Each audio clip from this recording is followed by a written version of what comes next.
Court Order for Transportation, 1598A-7635. Prisoner name Billy Cohen. ID number D1036. Former 2nd Lieutenant Marine Corps. Age 26. Height 5 foot 9 inches. Weight 163 pounds. Transfer destination Rogarthen Base. Convicted of first-degree murder. Court-martialed and sentenced to death by 0703 Road Military Tribunal. Sentenced to be carried out upon arrival. Samuel Regan, Commander, Juneau Marine Base. Hookshot Operator's Manual. Warning: this device should only be used when inspecting difficult-to-access car roofs or when connecting special trains. Return to its proper location after use. Instructions. 1. Where to use. There is a ladder outside the small window by the first floor section door of the third carriage. Fire the device that hooks high onto the ladder. 2. Using the winch to climb. After securing the hook, use the winch to lift yourself up. This grappling hook can only lift one person at a time. Be aware that this unit may be damaged if lifting more than 80 kilograms. Investigation orders. Stained with blood, some sections are illegible. 8 miles north of Raccoon City, in the Arclay Mountains, lies our company's management training facility. It was shut down years ago. Now, we are conducting a preliminary study into the reopening of the facilities. First Investigation Unit is already on site and in opening the investigation. I want your team to provide support. The following orders are Wilm, Burke, and First Investigation Unit. The rest is torn and unreadable. Notice to supervisors. When closing the dining car, supervisors are asked to switch off the automatic doors after ensuring all staff have vacated the car. The main automatic door power switch is located on the roof of the 5th car.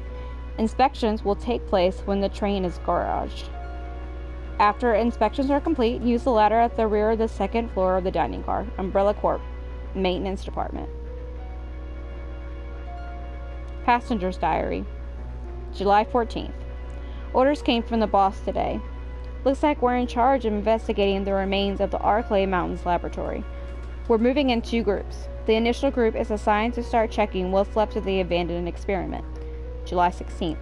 Unfortunately, the test production of the BOW type Y139 had to be suspended because of this investigation.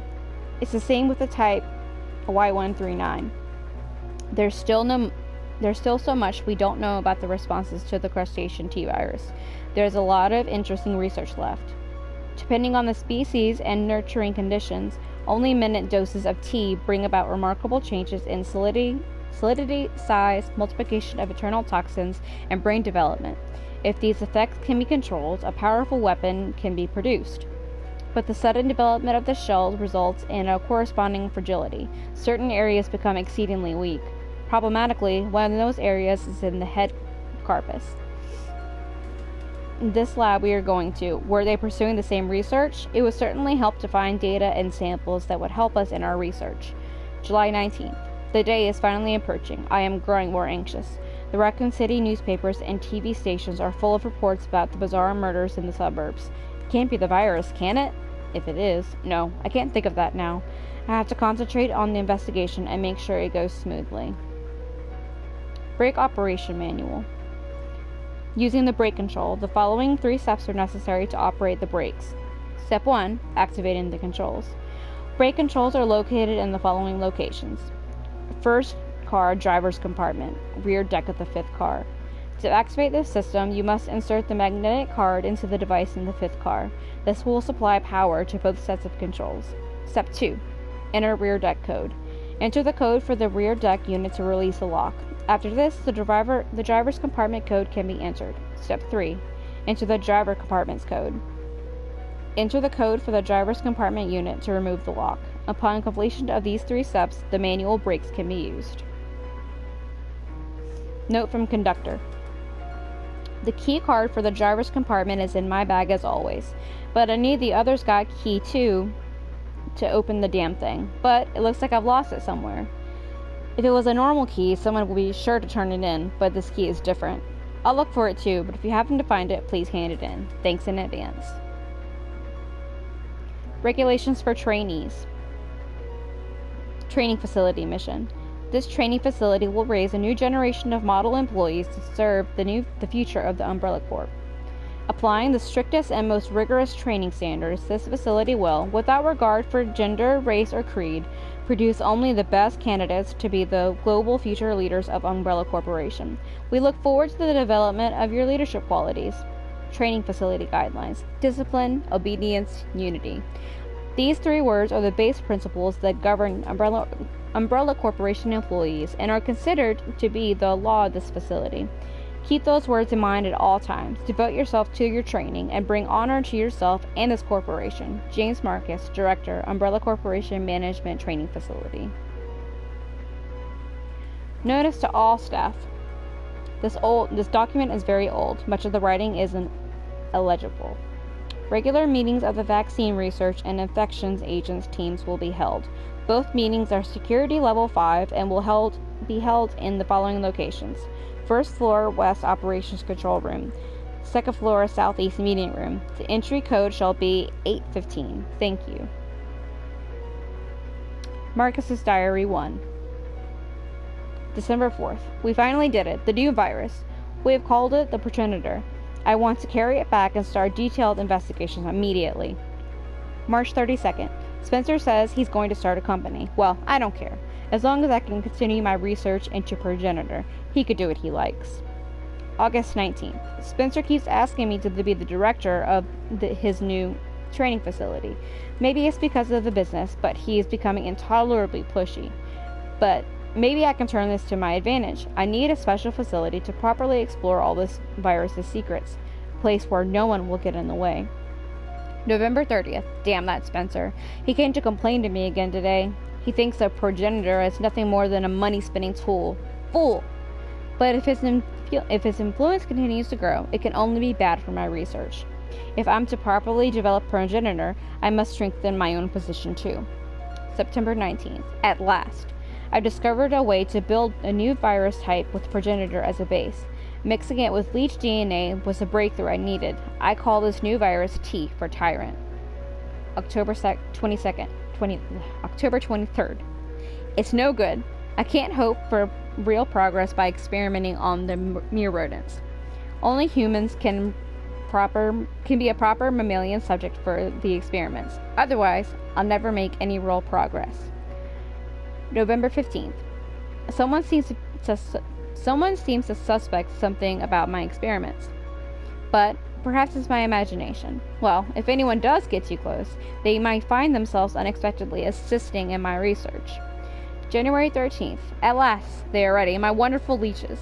Those of low intelligence, they will never have the privilege of tasting this sense of joy and satisfaction.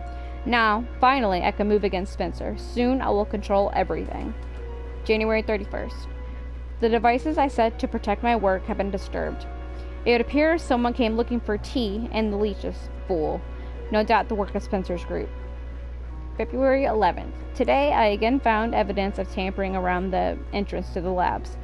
If that is what they're after, I must find a suitable way to deal with them. Perhaps I should have William and Albert smoke out the pest.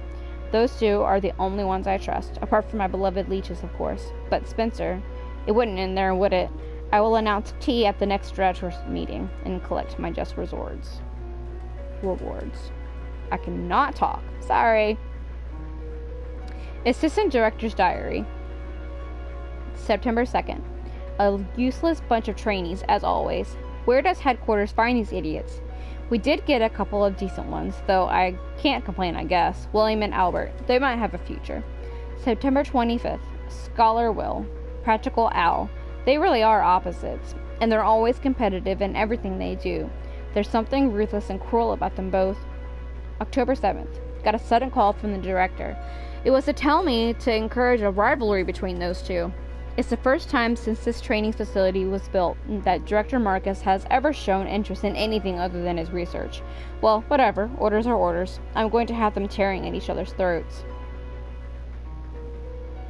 About the power regulator. Due to its recent lightning strike, the power regulator continues to be inoperative. It wouldn't really matter about the power, except for the fact that the boiler room equipment is on the same grid. The equipment is so run down, I'll probably have to fix it up all the time. If you wish to exit, rapidly set the indicator to 70. Check first, though, that everything is connected to the chain. A verse of poetry.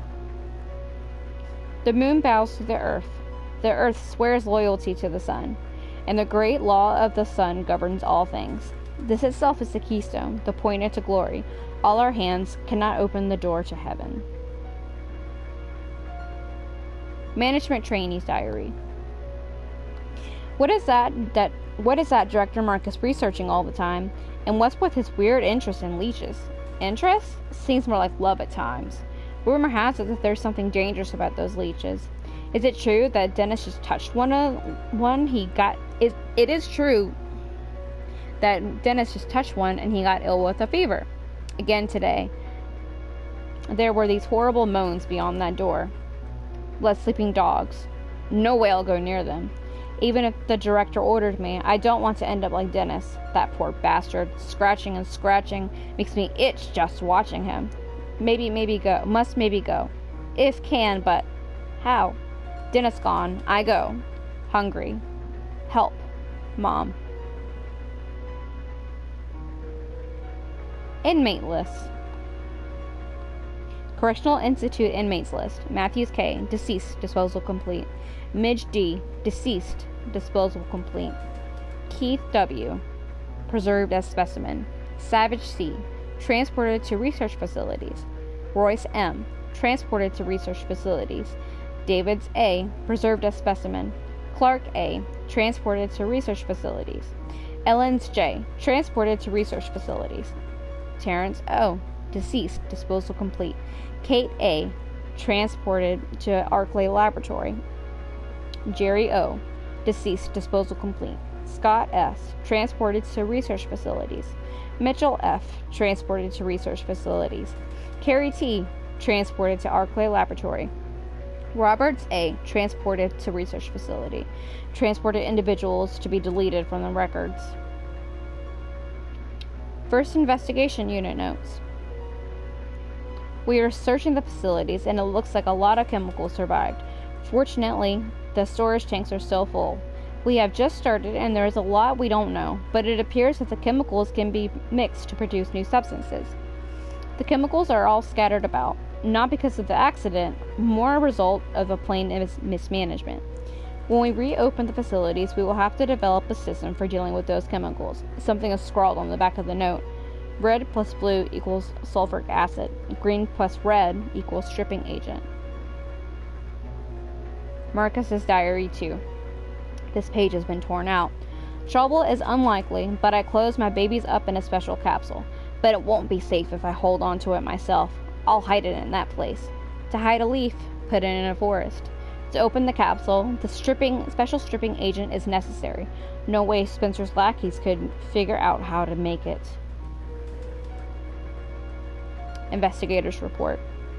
Dr. Marcus, co-founder with President Spencer of the Umbrella Corporation, disappeared 20 years ago. The results of his research have been kept under wraps the entire time. The reason became clear here at the training facility run by Dr. Marcus. Well, not here exactly, but underground. When we ventured below, we understood.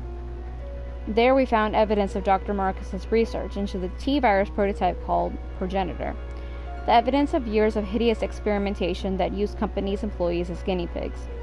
We cannot know how many were forced to become subjects, but based on the evidence, no less than 20 individuals were involved. Some of them were taken deliberately to keep the corporation's secret safe. Where the doctor is now, I don't know, but considering the recent rapid growth of the Umbrella Corporation, I can't help but think that this research is continuing. Yes, his experiments lives and continues to grow in the dark.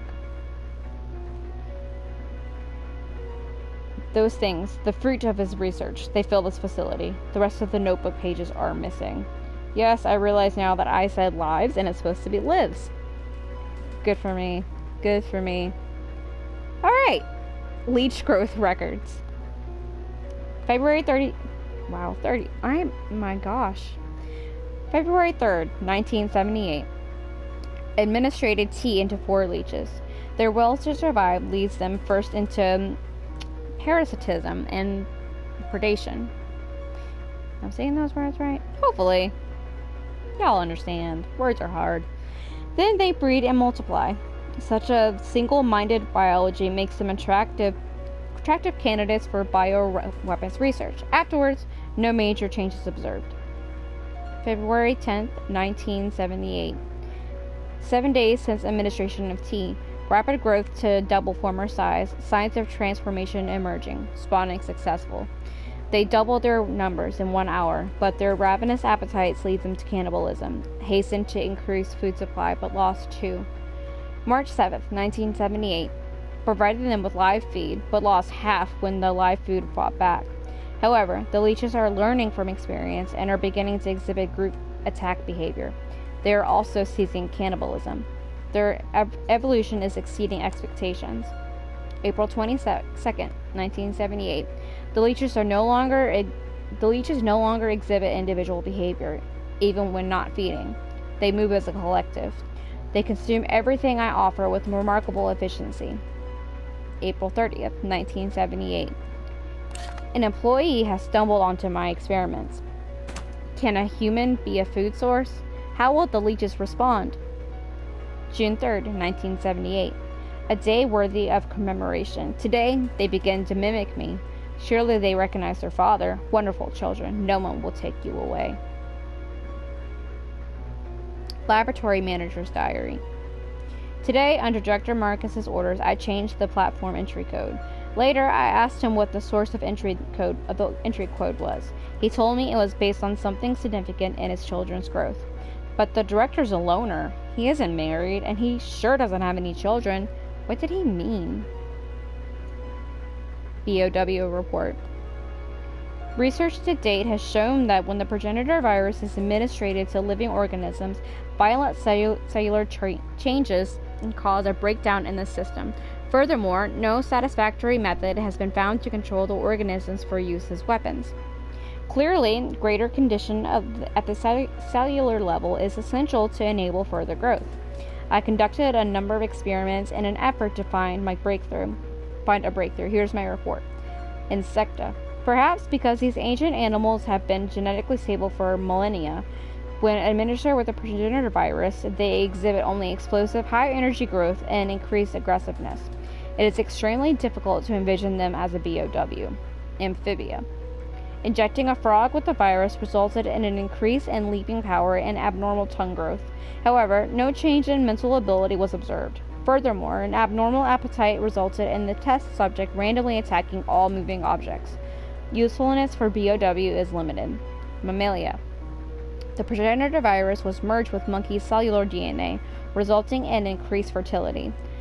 The resulting young exhibited improved aggressiveness and some increased mental capacity. As a side effect, visual power was lost, but this was offset by an improvement in hearing ability.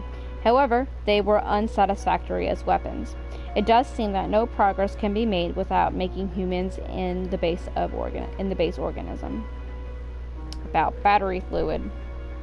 Battery fluid.